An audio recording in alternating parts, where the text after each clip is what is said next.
askreddit brain rot. What is a little bombshell your therapist dropped in one of your sessions that completely changed your outlook?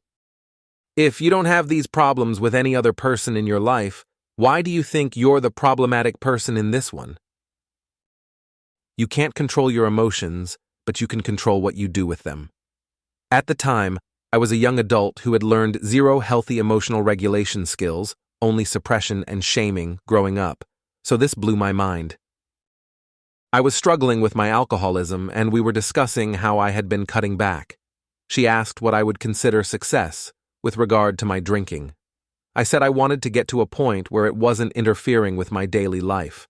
I wanted to just be able to have a glass of wine at holiday dinners or family gatherings. She simply asked me why. Why was it important for me to drink at those times? It was as if she'd turned on a light. Alcohol had always been a key ingredient in every family function for my entire life. When I smell bourbon, I think of my uncle. When I smell vermouth, I think of my dad. Alcohol ran through almost every happy childhood memory. But, even more than that, I was very afraid of the explanation I'd have to give when family and friends asked why I wasn't having a drink. I had tried to quit before, but failed. What if I admitted my problem, only to fall off the wagon? When she asked why I didn't want to completely quit, it was the first time I saw that last part of big picture. I'd be willing to drink myself to death in order to avoid being scrutinized or judged for possible future failures. That was the day I quit. I've been sober since May 6th, 2017. 2,407 days. 407. It sounds to me like you are trying to convince yourself to stay with your girlfriend. I'm not so sure it should be so difficult. At the time he said this, I remember it was like he said, the earth is flat. I thought he was crazy when he suggested relationships don't need to be difficult. But eventually, I started to realize I was trying to change myself in order to stay with this person rather than just being who I am. It took me 3 more months to finally break up with her, but from that day on, I vowed to never again abandon myself just to be with someone I had convinced myself was better than me. I was at a high-stress time, and I asked her how people live like this. She replied, oftentimes they have cardiac events. She said it as an urging to care for myself as much as possible. Accepting something doesn't mean you have to like it. That took away a lot of my inner conflicts about situations, because I could accept a situation without expending energy internally fighting against the injustice of it. Why do you think you're lazy? Then she listed off all the things she knows I'm doing for my family, my job, and my life. It kind of blew my mind when I struggled to come up with an example. She also described family dysfunction as water. Some families are messed up in a way that everyone can see the huge waves across the surface. Others are better at hiding it, but there's still a riptide that you can't see unless you're also in the water. Made me realize that trying to keep the surface from ever rippling doesn't erase what is happening underneath. You are not responsible for your parents' emotional well-being.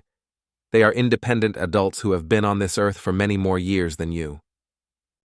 Stop trying to get everyone to agree. When you need everyone to agree, the least agreeable person has all the power. Really changed my outlook on planning family events. I didn't really find out why my dad hated planning family events until after he died. Without him taking care of all the planning, it devolved into total chaos where no one could agree on anything. Bickering about where to go, what to do, when to go, how much it would cost, who would pay, and how much.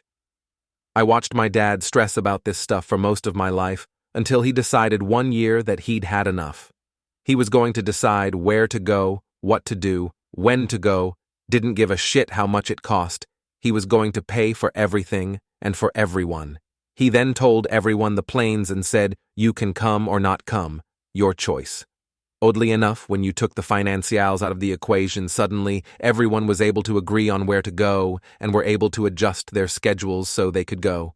He died in 2013. We didn't go on another family trip with my siblings, their kids, our aunts, uncles, cousins, until just last year. Because no one could agree on anything. It was mostly a money thing. how much they thought they should pay compared to the other people going.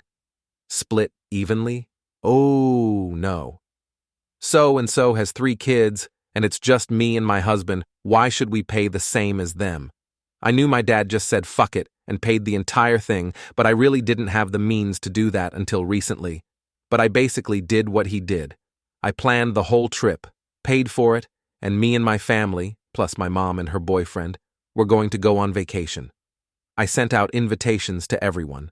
Initially, I got some suggestions from a sibling and a cousin about where we should go and when.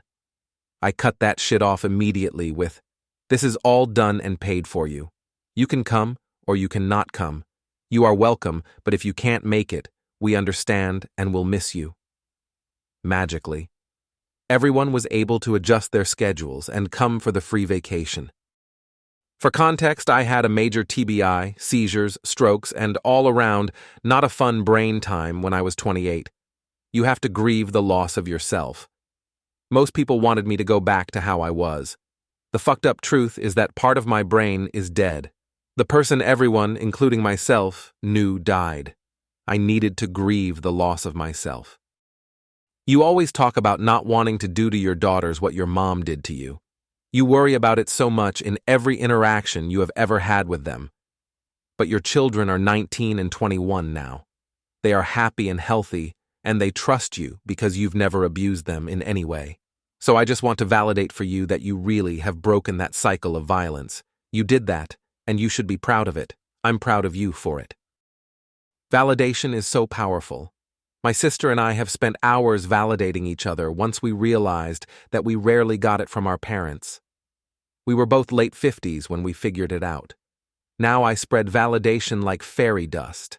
That stuff is free, comes in all shapes and sizes, and allows people to grow. Like Miracle, Grow does, for flowers.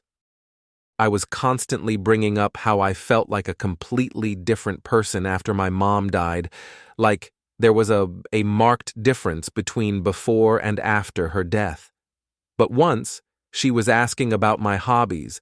I got really into describing all the things I loved to do, or at least used to do, before I got into a deep depression. She was like, "Wow, you seem very passionate." And I just sat there like, well, I can't change what I like to do. They're still fun to do. And it's like she knew when to take a step back, because it was like, wow, I may be super depressed about my mom passing, but I'm still me. I'm still my passions, and those don't go away. IDK, maybe it only makes sense to be, but it really started getting me back on track. I've lost all my passions except for drinking, which is not even a passion, but just a default now. Thus, I keep scrolling and thinking about how to get therapy while also being broke, currently unemployed, and without health insurance. I'm almost desperate enough to try the AA cult again, if only I could leave my house sober or walk to a meeting. How was anger expressed in your household growing up?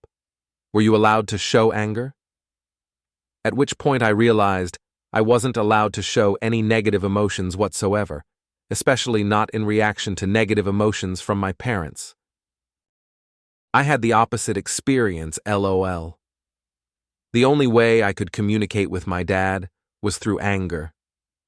Of course, growing up like that, I brought it to school and friendships. I was just this stupid, angry kid for no reason.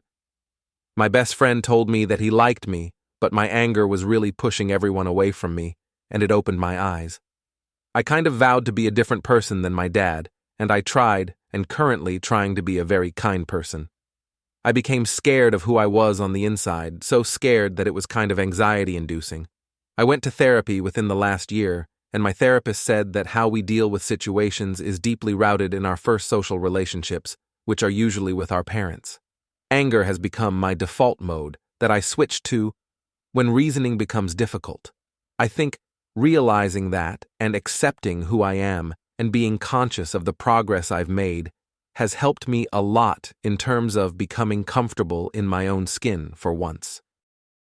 I've never really had friends. I've had colleagues and classmates and housemates and people who have hung out with me, but I never really felt close to any of them. And I did that thing you see on here sometimes. I stopped reaching out to see if I would be reached out to, and I wasn't, which I took as confirmation that they didn't really want me around, or at the very least, that they wouldn't mind my absence. I was talking to my therapist about people I'd been close to in college, and she told me to pick one and talk about him. So I did, and after I shared some basic stuff like his name and his major, etc., and a couple anecdotes, she asked me what else I knew about him. And I couldn't answer. It wasn't really a broadly applicable bombshell, but she said, "What else?" And I started crying because I realized that for as simple as the question was, my inability to answer spoke volumes. I've never had good friends because I've never been a good friend. I'm withdrawn and reserved, and I always made others do the work to drag me out, without ever extending my own friendship in a meaningful way in return. If I wanted to have meaningful relationships with other people, I would have to build them. I'm still working on this, but I'm trying to make more offers and extend more friendliness to others in my daily life.